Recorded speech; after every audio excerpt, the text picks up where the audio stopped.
Arnie Arneson and producers Dave Scott and Stephanie Collins. We continue to record on Wednesday morning, but if it is the last Thursday of the month, you know what it is. It's time for Race Class. I believe we're up to episode 21. Just to refresh your recollection, we've been doing this for almost 2 years. Legislation restricting the teaching of race and racism in public schools and government entities has spread across the country. In our effort to respond, Boston University law professor Jonathan Feingold and moi, a radio talk show host, are offering Race Class, a once-a-month course conversation where listeners can hear what it's like to approach race and racism from a place of curiosity and history rather than fear and anxiety. And Jonathan, I want to welcome you back. And I know that what you want to talk about is that in response to the decision by the United States Supreme Court to affirmative action, a lot of schools are scrambling and trying to figure out what to do to still ensure that there is a level of diversity in their academic institutions, and they want to make sure that they don't violate the law, but at the same time they still would like to see a diverse class, and they're trying to figure out what to do. And I looked at a couple of headlines in anticipation of your showing up, and these are the headlines that I saw, right? U.S. colleges refashion student essay prompts after ban on affirmative action. After Supreme Court ruling, can the essay get you in? It may help to identify minority students, but experts caution against expecting essays to replace affirmative action. Or Harvard overhauls college application in wake of affirmative action decision. And finalmente, Biden administration offers guidance to promote campus diversity after Supreme Court ruling. So these are just a couple of the headlines that really go to the question, why ask students to talk about their experience with race in the college essay? And that's because they're trying to figure out how do we get to that diversity. So let me welcome you back to the program, and thank you so much for doing this for almost 2 years, not only holding my hand, but educating our audience. So again, let me thank you. Thanks, Arnie. Good to be here. All right. So before we get into the college essay, I've been thinking about this a lot, and I wanted to sort of ask you, but I thought rather than ask you off air, I would ask you on air during the course of Race Class. And let me look at what's happening in places like Florida. Let me look at what's happening in places like Arkansas. Let me look at what's happening in places like Texas. And what we are seeing is so frightening. And what we are seeing is, for the example of how we are now rewriting Black history for K through 12. Or in New College, they're getting rid of gender studies. Or in Arkansas, they're basically getting rid of and not recognizing AP Black history. And you're looking at all these things happening, and they seem to be happening, Jonathan, almost within lightning speed after the Supreme Court decision on affirmative action. It's almost now a license to say, we don't need to even focus on what happens to women. We don't need to focus on the history of African Americans. We don't need to know that history, because now that we no longer are going to be burdened by affirmative action, that must mean that we are now race blind, gender blind, all these things. We're so blind, we don't have to look at it. And I think to a large extent, we are looking at what's happening with colleges and applications, but I am looking at what's happening in a more generic way, even in manufacturing and in business, where people are suddenly realizing that this push for equity and diversity, they don't need those HR people. I think it's given us an incredible license to do a lot of what I think is damage to the kind of diversity that we need and want in America. But now they have the excuse, and the Supreme Court actually gave them that excuse by overturning affirmative action. Am I wrong, or is this a possibility of sort of leading to this place? I really appreciate the observation, the questions. We have no time to actually get into everything that would be required to unpack what you said. But let me just say a couple of very, very brief things before we pivot.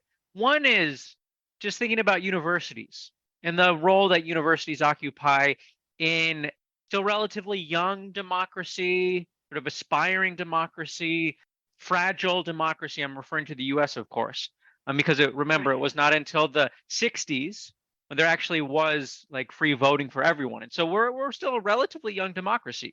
Universities, I think, tend to view themselves as third-party bystanders to these fights that are going on. But what we're seeing more and more is that university leadership, faculty are not bystanders. They are caught in the crosshairs. And what that means in part is that universities have to recognize that they have an affirmative role to play in protecting and safeguarding and buttressing the pillars of an aspirational democracy. And so you have to take sides now. You can't not take sides, because not taking sides is conceding space to a very well-funded coalition of forces that are interested in remaking all the institutions in ways that are designed to effectively recreate the old hierarchies that the civil rights movement of the 1960s was meant to undo, and that the Civil War was meant to undo, and that women's suffrage, notwithstanding the fact that it was racially there could be sort of critiques in how it sort of was white centric at times, like was meant to undo. To the extent universities want to be able to continue to be universities, they've got to take a stand. And our conversation today is thinking a little bit about how that looks in a sort of more sort of granular, at a finer level. So I was reading the headlines, okay? And the headlines really were looking at what you suggested, which is the college essay, okay? So now, again, U.S. colleges refashion student essay prompts after ban on affirmative action. And as I was reading all this about, the college essay, I'm in my car yesterday, Jonathan, and all of a sudden, 3 times in a matter of an hour and a half, I was hearing ads on commercial stations and on radio stations that were suggesting that there are organizations that will help you write your college essay. I know there's always been groups out there for years. I mean, they help you with SAT prep, PSAT prep, LSAT prep. I knew all about that. But I've never heard so many ads on TV and radio talking about helping you with your college essay and what it is that you will be able to do to prompt you to be able to get into the college of your choice.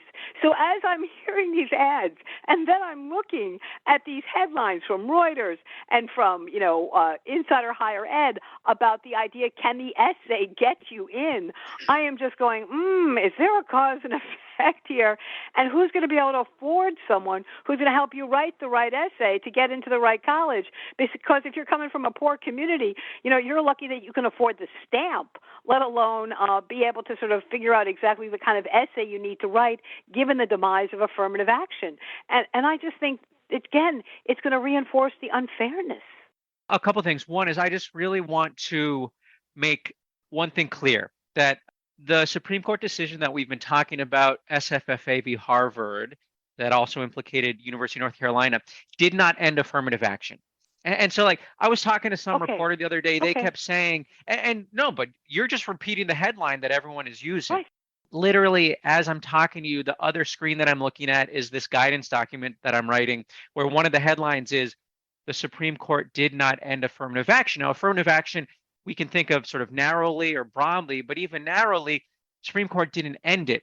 But just the headlines, they help to seed a broad narrative that then leads institutions like universities to self-censor, to overcorrect, to eliminate practices that remain lawful. It would be as if before the Supreme Court decided Dobbs, which overturned Roe, the headline was abortion is already illegal. It was not the case. And obviously now it's not the case everywhere. But if healthcare providers internalized an overstatement of the law and then stop providing services that remained legal. And so it's really important that we are precise. And yes, the Supreme Court did make it more difficult for universities to consider the racial identity of individual students in the admissions process, but affirmative action is sort of remains alive and well, but it's also under siege. And so both of those realities we have to grapple with at the same time.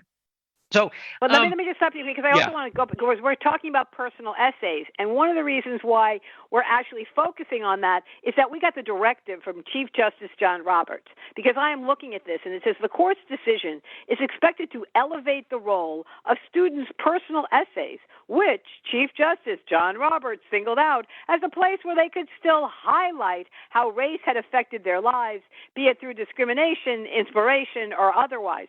So in a lot of ways, that's reaffirming there is affirmative action, not the old kind of affirmative action, but maybe we need to sort of look at it with a new set of eyes. But even Chief Justice Roberts understood the idea that there was some value to diversity, but one of his suggestions was, well, why don't you look at the role of personal essays, and therefore by looking at what they are writing, you can understand where in their history they may have experienced discrimination, or they may have experienced something in the way of what he called inspiration, but in a lot of ways that's kind of code for, well, maybe they come from they're a person of color, or they're Hispanic, or they're Asian, and therefore they're telling you this through the language of an essay. Yeah, and I'll just repeat the language that Justice Roberts included in the opinion. He said, all parties agree nothing in this opinion should be construed as prohibiting universities from considering an applicant's discussion of how race affected his or her life, be it through discrimination, inspiration, or otherwise. Everyone has hooked onto that language, in part because it makes explicit one way that universities can continue to attend to this thing that we call race. There's a lot of ways in which even within that language, it sort of internalizes Justice Roberts' rather sort of narrow understanding of how race and racism operate. But I don't want us to get overly focused on his language or his opinion. Like, so this podcasty thing we do, it's called Race Class.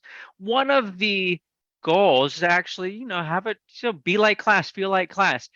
Turns out I'm not formally teaching it all this fall. I'm on research leave, which means that I get to write a lot. And so, Arnie, you're my only real student. And so I want to use this as a like class. And so just to sort of abstract out, don't worry about constitutional law, don't worry about what you've read in the paper, but just as a university, sort of building a classroom. Think of law school. We'll just focus on law schools. Why would you care about a student's personal experience with race? And so as a heuristic, we can distinguish between just the category that a person would identify with. Whatever racial categories we offer, students might select one. That's one type of information. We can call it checking the box. We're not actually concerned with that. We want to know personal experience with racism or with race. And if we have time, I'll share more about why I think it really behooves universities to shift to asking about experience with racism as opposed to with race. But just you're the student, I'm the teacher, and I'm doing some totally bad teaching stuff here. I didn't provide you anything to read ahead of time. I'm just going to toss some questions out at you. This is actually a terrible way to teach. Not terrible. It can be productive, but it's terrible when teachers just say, well, how do you feel about this? React. You generally need to provide some foundation, but I didn't actually give you homework ahead of time, so this is how we're going to do it. So imagine, Arnie, you are on the admissions committee of some law school, and someone says, you know what? I think that we should ask students to share with us what their experience with racism has been or continues to be in their life. And so the question is, why do you actually care about that? Why does it matter? Why would we think it's relevant in the process of selecting who gets in to this law school, which is relatively competitive? Not everyone can come here. Why is one of the criteria that we'll use how a student talks about, describes, explains their personal experience with race? And again, it's terrible teaching because I didn't provide anything. Let me just say something. Yeah. All right, so let me respond to that, because I will tell you that more often than not, white people don't have an experience with racism. Well, no, more often than not, it is the default position, Jonathan, that to be white is neutral, okay, and that you don't have an experience with racism. The problem, I think, and to a large extent, I raised my children in a community of 1,000 people. My children never experienced racism because everybody there was white. Okay? And they didn't even know what it was like to be in a place of color. And the only time they ever realized what it was like to not be in that default position was when we went to Jamaica, and there were the only white people in that community, the only white people in the bank. And all of a sudden my daughter looked at me and she was like, "Oh my goodness, this is different." And I said, "Yes, it is different." I said, "But in some ways it's also the same." I said, but again, you're asking that question, and I'm just telling you right now that maybe you're telling me that I should have an experience with racism, but for the majority of my life, that was never an issue front and center for me. And I guess maybe that's part of the problem with asking that question, is that feels a little bit like a code, because if I don't have an answer to that question, you probably can assume that I'm probably not a person of color, or I'm not Hispanic, or I'm not Asian. So I actually am going to say I disagree with all of that. All right, not thank all you. that, Please but this is, but it's class. This is class. This is class. So the point is, just to engage this question. So you said that someone who's racialized as white in the United States doesn't have experience with racism. I don't think that's right. I think that we all do. I think that racism functions in ways that predictably impact us differently as a function of the racial category that we often fall into. But just think about it with gender and sexism. Is it true that men are not affected by sexism, that their experiences are not shaped by sexism? It's like, of course not.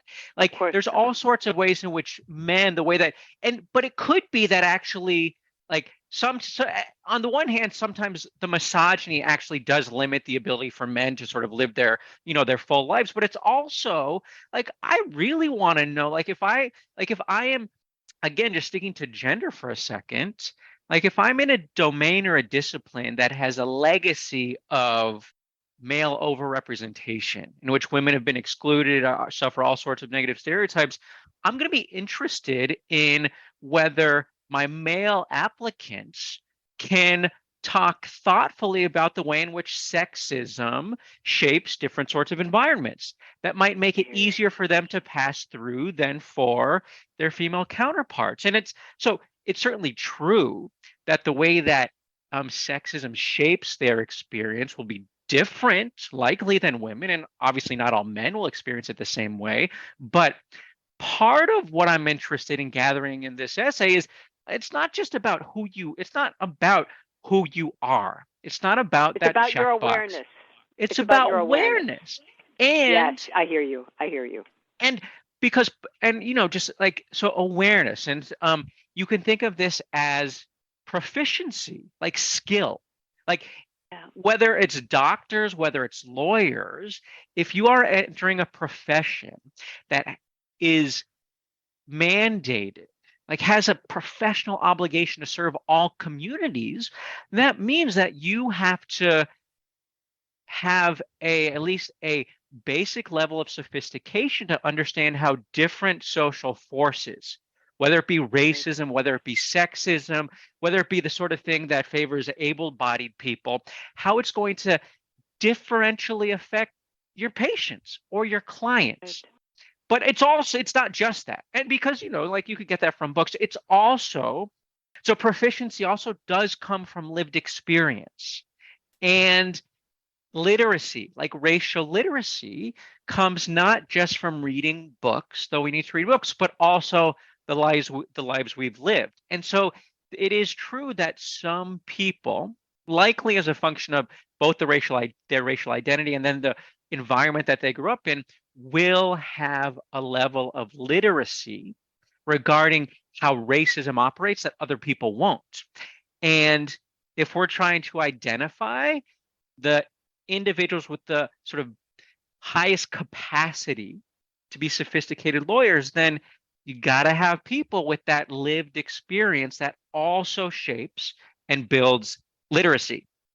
So one of the reasons we're going to ask is it's about skills, literacy, proficiency, but that's not the only reason. And so why else might we ask someone in an admissions essay to tell us about how racism or sexism or, sort of other, we might call them structures of subordination, how they have affected you or affect you? What's another reason why we might be interested in that?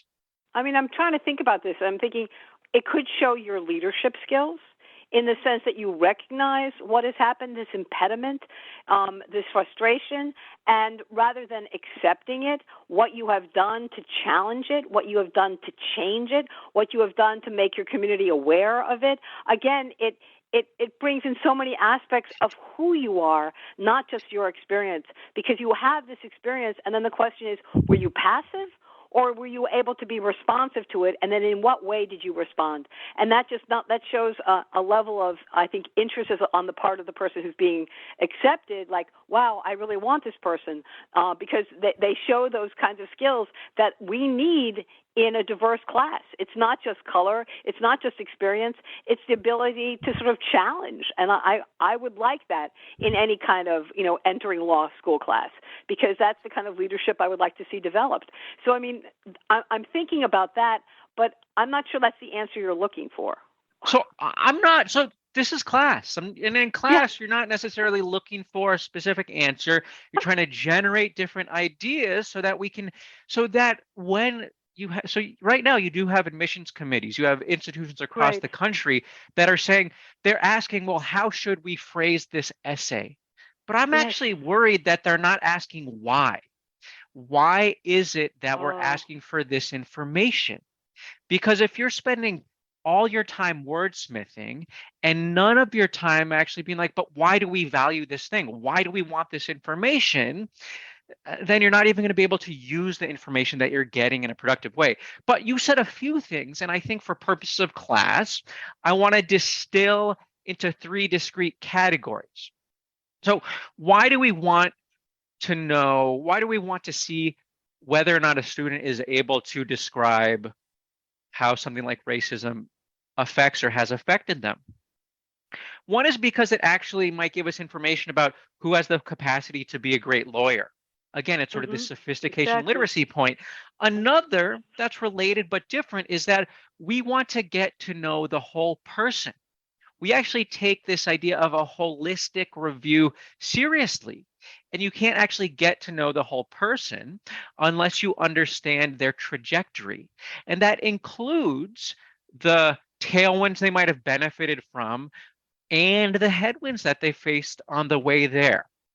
And so you can think of this as, so again, first category is predicts that they're going to be a great lawyer. Second category is just whole person, in part because we want to get to know who everyone is. And if you have a decent sense of whether someone generally faced a whole lot of headwinds or benefited from a lot of tailwinds, then that enables you to, with, again, a higher level of sophistication, just evaluate their metrics, like their quote unquote, their scores, their GPA, where they went to high school, like all those things make more sense, are more meaningful if you know the context in which they came out of. But there's a third that you broached, but didn't say explicitly. The other is that if you are admitting and enrolling a class of people with a diverse set of experiences with respect to stuff like racism and sexism and these other structures of subordination, then it's actually means that everyone is going to be positioned to be a better lawyer.